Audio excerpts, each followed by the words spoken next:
소방공무원이 국가직으로 전환된 지 1년이 지났습니다.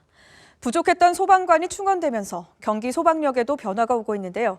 우선 출동 시간이 단축되고 대형 재난의 대응 속도가 빨라졌다는 평가를 받고 있습니다. 다만 아직 소방의 손길이 필요한 곳도 많은데요. 택지 개발 등으로 인구가 늘어나고 있는 신도시에선 119 안전센터 설치가 시급하다고 합니다. 먼저 박일국 기자의 보도입니다. 소방공무원 국가직 전환 이후 경기 소방재난본부가 충원한 소방관은 744명. 역대 최대 규모로 소방공무원 1만 명 시대를 열면서 서울을 제치고 전국 최대 소방조직을 갖췄습니다. 내년에 계획대로 460여 명을 추가 채용할 경우 수건이던 1일 3교대 체제도 갖추게 됩니다. 노후 장비도 대부분 교체되면서 장비 보유 100%, 노후 장비 0%를 목표로 하고 있습니다.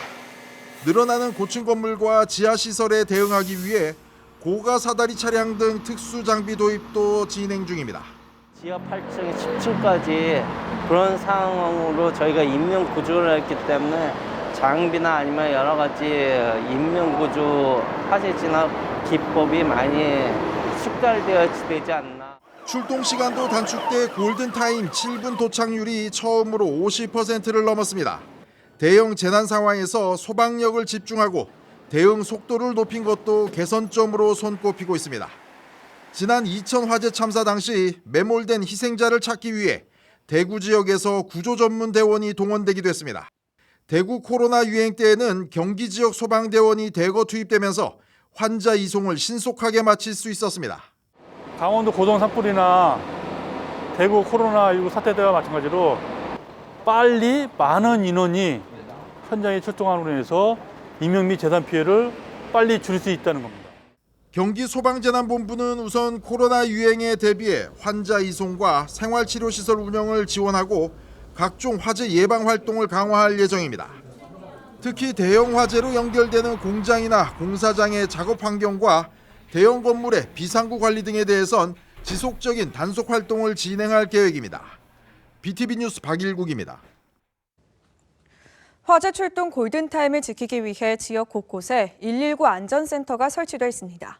그렇다면 최근 대규모 택지 개발이 이뤄지면서 인구가 급증한 곳들은 어떨까요? 권예솔 기자가 이어서 보도합니다.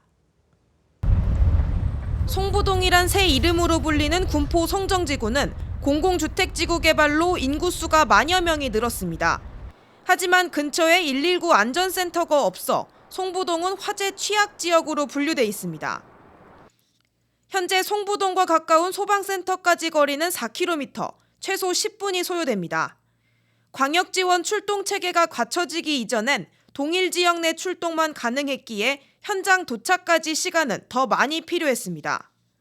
송부동 화재 안전망 구축 필요성이 높아지는 가운데 지난해 11월 송정 119 안전센터가 첫 삽을 떴습니다. 송정지구 입주가 시작된 지 2년 만의 성과입니다. 5분 이내에 이 지역은 출동할 수는 없었고요. 이 인근에 있는 그 센터에서 출동을 해도 한 10여 분 정도 소요가 됐었습니다.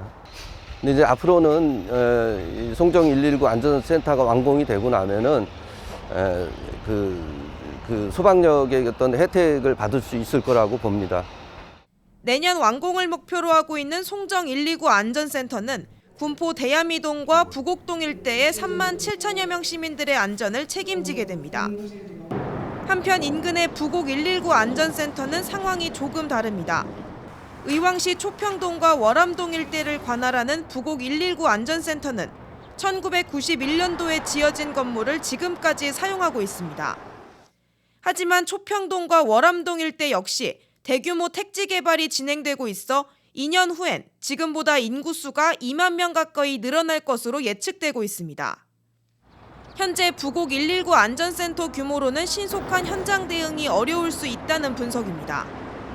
초평과 월암지구 입주 시기는 오는 2023년. 모두가 균등하게 소방 서비스를 받을 수 있도록 부곡 119 안전센터 개보수도 시급해 보입니다. BTV 뉴스 권예솔입니다.